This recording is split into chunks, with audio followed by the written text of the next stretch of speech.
Assalamualaikum warahmatullahi wabarakatuh.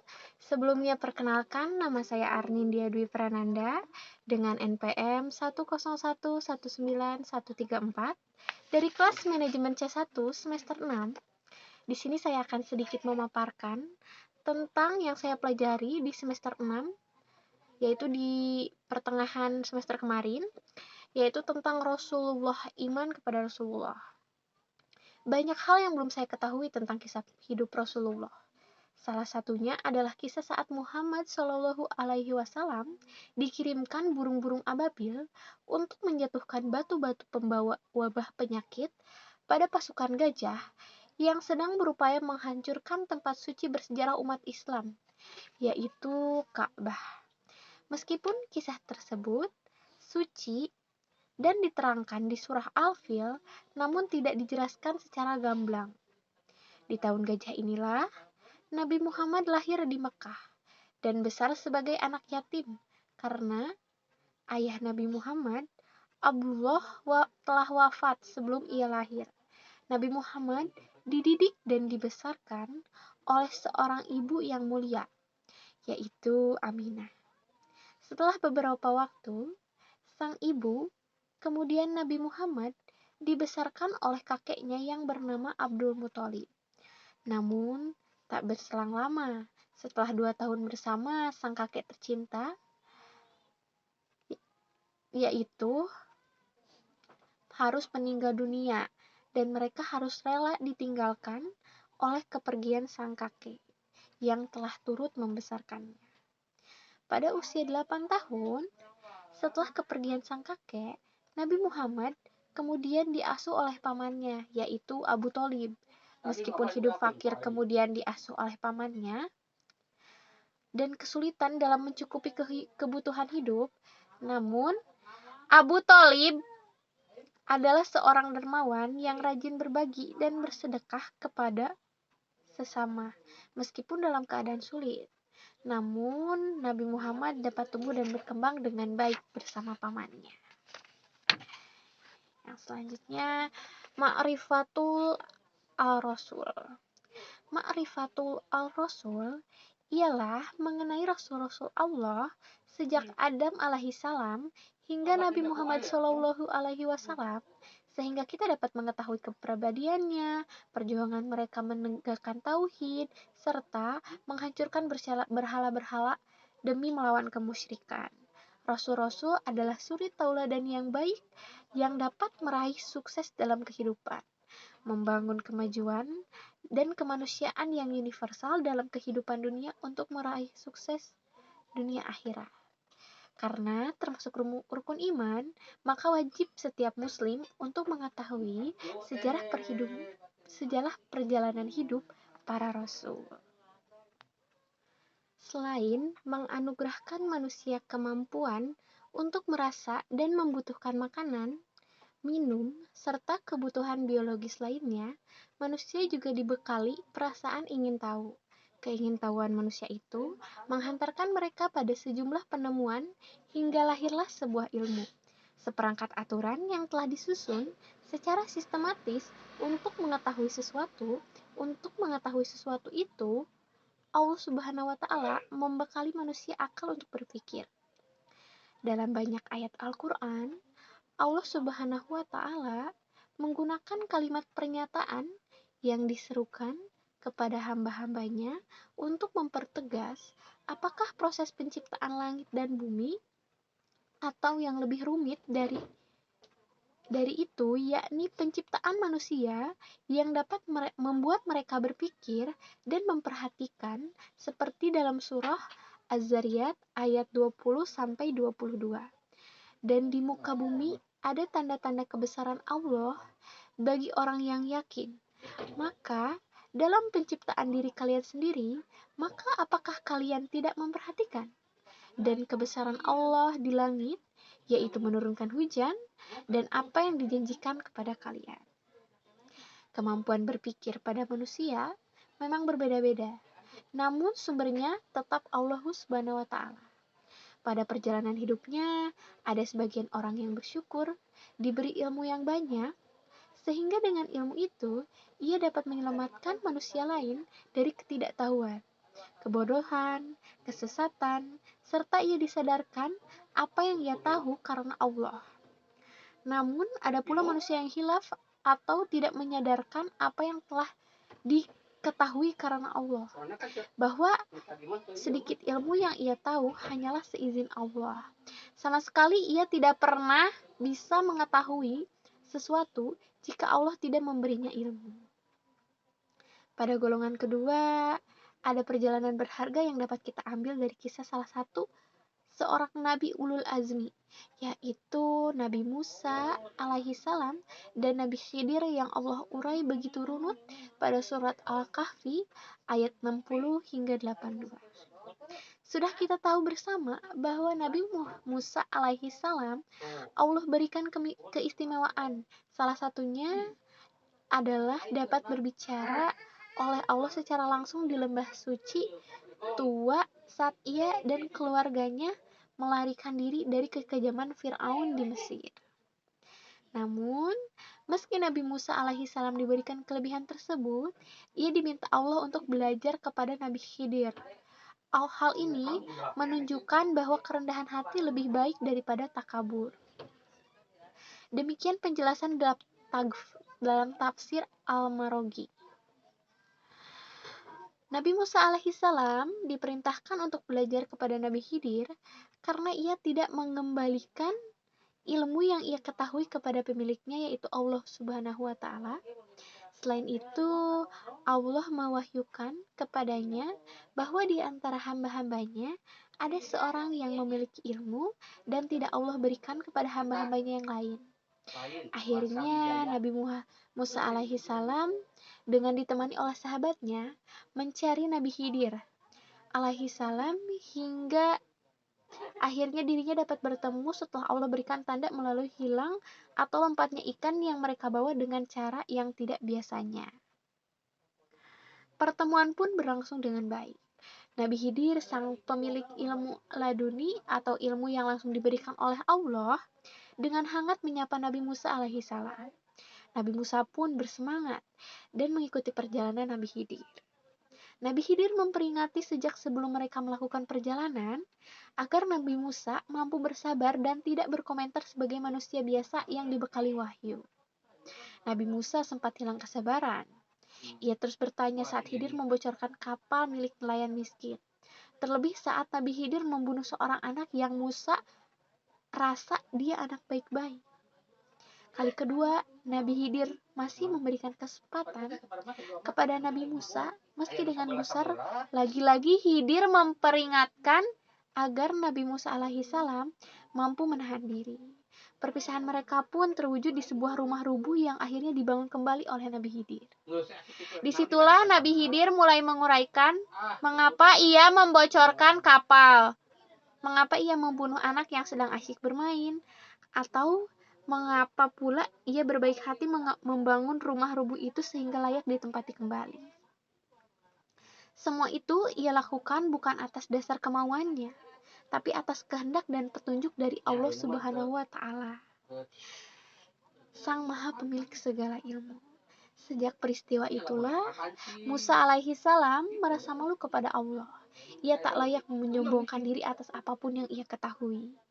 Segala ilmu yang ia miliki sepenuhnya dari Allah, yang akan kapan saja jika Allah berkehendak ia akan mengambilnya. Oleh karena itu, Ibnul Qayyim mengatakan bahwa sesungguhnya kemuliaan pengetahuan atau ilmu itu sesuai dengan kemuliaan objek yang dia ketahui. Maka tidak disangsikan bahwa pengetahuan yang paling mulia dan paling agung ialah pengetahuan tentang Allah Subhanahu wa Ta'ala, Tuhan semesta alam yang menciptakan langit dan bumi, yang maha benar, yang memiliki segala sifat kesempurnaan, yang suci dari segala kekurangan, yang tidak ada satupun yang menyerupainya dalam kesempurnaan.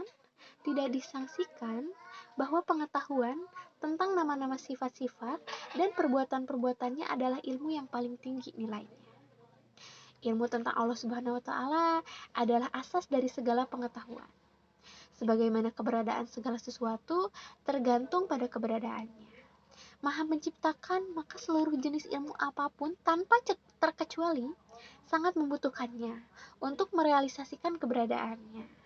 Tidak disangsikan lagi bahwa pengetahuan tentang sebab awal dan penyebab utama berkonsekuensi pada pengetahuan tentang akibat dan efeknya. Keberadaan segala sesuatu selain Allah bergantung kepadanya, sebagaimana keberadaan sebuah benda yang tergantung pada pembuatnya atau pemiliknya, dan objek pada subjeknya. Maka ilmu tentang zat, sifat, dan perbuatan-perbuatan Allah berimplikasi kepada pengetahuan tentang selain Allah. Siapa yang tidak mengenal Tuhannya, maka dia lebih tidak mengenal segala sesuatu selain Dia. Allah Subhanahu wa Ta'ala berfirman, "Dan janganlah kamu seperti orang-orang yang lupa kepada Allah Subhanahu wa Ta'ala dengan Allah, sehingga menjadikan mereka lupa akan diri mereka sendiri. Mereka itulah orang-orang yang fasik." Quran Surah Al-Hasyr ayat 19. Jika kita perhatikan ayat ini dengan seksama, maka kita akan menemukan makna yang sangat indah, yaitu barang siapa yang melupakan Tuhannya, niscaya Tuhan pun akan membuatnya lupa kepada dirinya sendiri, sehingga dia tidak mengenal hakikat dirinya dan kemaslahatannya sendiri. Dengan demikian, dia pun akan rusak dan diabaikan seperti binatang. Bahkan binatang lebih mengetahui kemaslahatan dirinya karena mampu mengikuti petunjuk atau ilham Sang Pencipta yang diberikan kepadanya. Sang Pencipta pasti akan lebih menghargainya. Sedangkan orang tersebut keluar dari fitrah penciptaannya sehingga dia lupa akan Tuhannya, terlebih dirinya sendiri. Dalam suatu hadis yang diriwayatkan oleh Masyruk radhiyallahu anhu, ketika ia menemui Abdullah bin Mas'ud, ia berkata bahwa Rasulullah Shallallahu Alaihi Wasallam bersabda, "Wahai manusia, barang siapa mengetahui sesuatu, hendaklah ia mengatakan apa yang diketahuinya. Barang siapa yang tidak mengetahuinya, maka hendaklah ia mengatakan Allah lah yang mengetahui. Karena termasuk ilmu jika ia mengatakan bahwa Allah itu Maha Tahu." Hadis riwayat Bukhari, Sahihul Bukhari, jilid 3, nomor 4809. Maka dapat kita simpulkan bahwa ma'rifat adalah asal dan puncak dari segala ilmu. Ia adalah asas ilmu hamba tentang kebahagiaan, kesempurnaan, dan kemaslahatan dunia akhirat. Tidak ada pengetahuan tentang Allah mengakibatkan ketidaktahuan tentang diri sendiri dan kemaslahatannya, serta apa yang membersihkan dan mendatangkan kebahagiaan bagi dirinya di dunia dan di akhirat kelak. Oleh karenanya, pengetahuan tentang Allah adalah pangkal kebahagiaan seorang hamba, sedangkan ketidaktahuan tentang Allah merupakan pangkal penderitaan. Wallahu a'lam. Oke, selanjutnya kita membahas tentang Tarikul Rasul. Rasulullah Muhammad Shallallahu Alaihi Wasallam lahir pada 12 Rabiul Awal bertepatan dengan April 571 Masehi. Berdasarkan sejarah keluarga, Rasulullah lahir pada Senin 12 Rabiul Awal pada saat fajar di tahun Gajah pada tahun 53 sebelum hijrah Nabi. Menurut buku Ismail Sami yang berjudul Tarikh Al-Ikhtifal bil Al-Maulid An-Nabawi, perayaan hari lahir Nabi menurut tradisi penggalan Masehi merujuk pada peringatan yang digelar pada masa Raja Muzaffar Al-Adin Al-Turkmen yang memerintah Erbil setelah kejatuhan dinasti Saljuk. Dia menggelar peringatan Nabi Muhammad pada 566 Hijriah atau 1190 Masehi. Dan itu berlangsung pada 20 April. Peringatan pada tanggal tersebut tetap dipertahankan hingga masa otonom. Buku tersebut menjelaskan, merujuk pada sejarah kelahiran 20 April 571 Masehi, umat Islam melanjutkan perayaan kelahirannya berdasarkan kalender Masehi dan bukan Hijriah sampai 6 abad. beliau dilahirkan pada pertengahan Muslim adalah fakta sejarah yang sangat kuat. Oke. Ini masih ya Ma'rifatul Rasul atau kedudukan Rasul ya. Nabi Muhammad Shallallahu Alaihi Wasallam memiliki kedudukan istimewa bagi umat Islam. Umat Islam memposisikan Rasul secara proporsional sebagaimana yang diajarkan oleh beliau. Yang pertama, Nabi Muhammad Shallallahu Alaihi Wasallam adalah hamba Allah. Hamba Allah yang diturunkan oleh Allah dan diberi wahyu untuk menyebarkan ke seluruh umat Islam, menyebarkan kebaikan, menyebarkan agama, berdakwah. Maka dari itu, Nabi Muhammad disebut Nabi dan Rasul. Yang kedua adalah seorang manusia, di mana Nabi Muhammad sama seperti nabi-nabi pada umumnya yang berupa berwujud manusia. Yang ketiga memiliki nasab, yang keempat nasab pilihan, yang kelima nasab nabi, yang keenam memiliki nasab, yang ketujuh pelajaran nabi. Nah, pelajaran nabi mungkin lebih ke pengetahuan yang nabi ketahui atau rasul ketahui, mereka ajarkan kepada seluruh umat Islam melalui dakwah mereka pada masa-masa sebelum Hijriah. Yang kedelapan menyampaikan misi. Nah, itu misinya itu adalah menyebarkan agama Islam ke seluruh umat.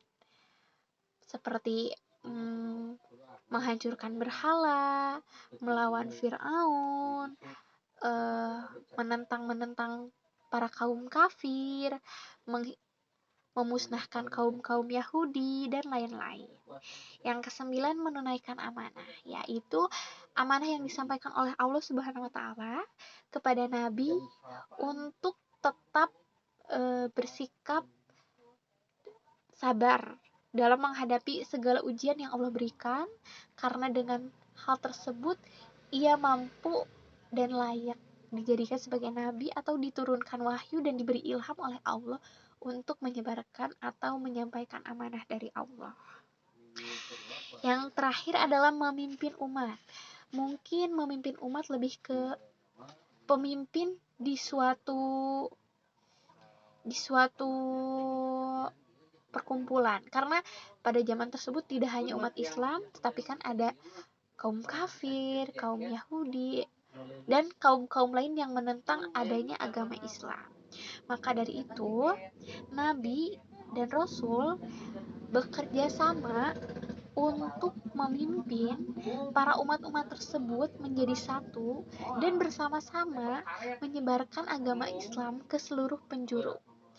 Bukan hanya di Arab, Madinah, atau negara-negara di sekitarnya, tetapi ke seluruh penjuru dunia, seluruh umat-umat di seluruh dunia, agar mereka memeluk agama Islam.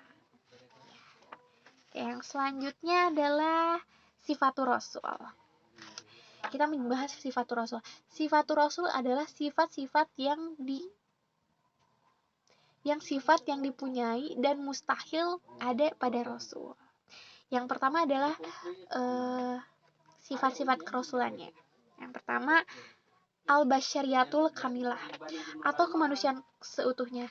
Jadi Nabi dan Rasul memiliki jiwa kemanusiaan yang sangat tinggi, sehingga mereka rela mengorbankan dirinya sendiri demi menyelamatkan orang lain atau orang-orang pemeluk Islam dari kejahatan kaum-kaum Yahudi dan kaum-kaum kafir. Yang kedua, al-ismah atau terpelihara dari kesalahan dan dosa. Maka mereka itu dibebaskan dari kesalahan dan dosa karena mereka adalah manusia yang dipilih Allah untuk menjadi manusia yang spesial, yaitu yang diberi wahyu dan ilham oleh Allah dalam menyebarkan kebaikan. Nah, kita sekarang bahas sifat yang pasti ada pada Rasul. Kita pasti sudah sama-sama tahu, yang pertama itu asyidik atau jujur. Jadi Rasulullah tidak mungkin berbohong, seperti sifat yang mustahilnya yaitu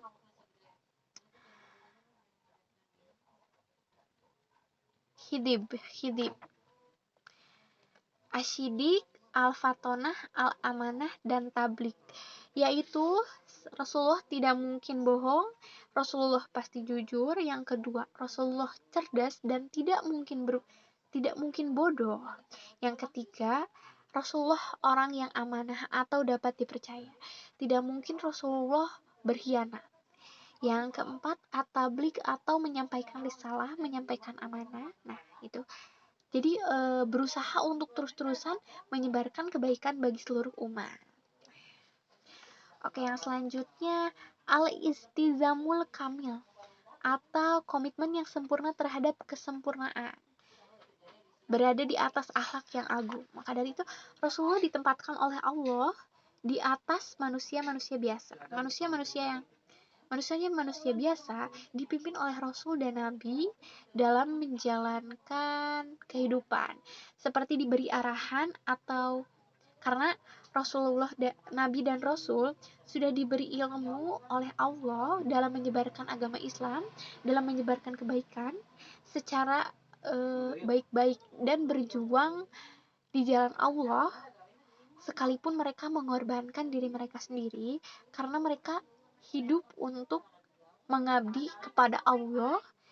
Maka dari itu mereka harus memimpin, maka dari itu Allah menempatkan mereka di atas dari manusia-manusia biasa. Nah, mungkin kita dapat simpulkan dari semuanya, selain Nabi dan Rasul, mungkin kita tahu kan rukun iman itu ada berapa? Ada 6. Iman kepada Allah, iman kepada Rasul, iman kepada Nabi, iman kepada malaikat, dan lain-lainnya. Kita balik lagi ke yang sebelumnya. Pengertian Rasul. Rasul adalah utusan Allah atau mursalun, yang berarti orang-orang yang dikirim dalam Al-Quran. Nah, kalian tahu gak sih beberapa sifat yang mustahil? Tadi kan kita sudah bahas dalam bahasa Indonesia atau pengertiannya. Kita bahas sekarang di bahasa Arabnya. Bohong. Bohong itu kizbu atau kizib, berarti Rasulullah tidak mungkin berbohong. Yang kedua, hianat. Hianat atau tidak dapat dipercaya. Rasulullah tidak mungkin mempunyai sifat tersebut. Yang ketiga, kitman atau menyembunyikan. Rasulullah tidak mungkin menyembunyikan sesuatu, tidak mungkin menyembunyikan apapun. Nah, dan yang terakhir adalah baladah atau bodoh. Rasulullah tidak mungkin bodoh. Rasulullah cerdas karena diberi ilmu oleh Allah Subhanahu wa taala sebagai bekal dalam menjalankan tugasnya untuk menyebarkan kebaikan pada seluruh umat. Nah, ada beberapa adat dan kebiasaan Rasulullah, Nabi dan Rasul yang harus kita ketahui, mungkin bisa menjadi suri tauladan atau seperti cerminan bagi kita untuk melakukan kegiatan di kehidupan kita sekarang. Gitu. Ya, ada tiga nih. Sunnah qauliyah, sunnah filiyah, dan sunnah ta'riyah. Saya belum mencari pengertiannya ya. Kita nanti bahas nanti. Oke. Nah, kita tahu nggak sih Nabi Ulul Azmi yang ada 5 nimim itu? Yang pertama Nabi Nuh, yang pertama Nabi Nuh alaihi salam, yang kedua Nabi Ibrahim alaihi salam, yang ketiga Nabi Musa alaihi salam, yang keempat Nabi Musa alaihi salam, dan yang terakhir Nabi Muhammad sallallahu alaihi wasallam. Nah, kalian tahu nggak gelar apa yang Muhammad dapat dari para umat Islam? Yaitu gelar Al-Amin atau yang berarti orang yang dapat dipercaya. Maka dari itu seluruh umat mempercayakan apapun, mempercayakan pimpinan atau kegiatan apapun kepada Nabi Muhammad karena mereka percaya bahwa Muhammad mampu memimpin mereka dalam menjalankan perjuangan Islam di jalan Allah. Nah, gitu. Kalian tahu nggak ini apa? Kayak silsilah, aku nggak tahu deh yang ini. Muhammad Shallallahu Alaihi Wasallam bin Abdullah bin Abdul Muthalib bin Hashim bin Abdul Manaf bin Qusay bin Kilab bin Murrah bin Ka'ab bin Lu'ay bin Golib bin Fihr bin Malik bin Nadar bin Kinana bin Khuzaimah bin Mudrikah bin Ilyas alaihi salam bin Mudlor bin Nizar bin Ma'ad dan bin Adnan. Nah, selanjutnya tugas Rasulullah yaitu utamanya diutus untuk memperbaiki moral umat manusia yang rusak karena ilmu-ilmu tentang umat-umat kaum kafir dan kaum Yahudi. Untuk menyebarkan rahmat dan untuk menyebarkan rahmat ke seluruh alam, karena ialah sebenar-benarnya kebaikan. Nah, jadi sebenar-benarnya kebaikan adalah Nabi dan Rasul, karena mereka telah diutus Allah dan diberikan kemuliaan lebih, ilmu yang lebih baik untuk menyebarkan kebaikan. Oke, mungkin cukup sekian yang dapat saya sampaikan. Lebih dan kurangnya mohon dimaafkan. Terima kasih atas perhatiannya. Wassalamualaikum warahmatullahi wabarakatuh.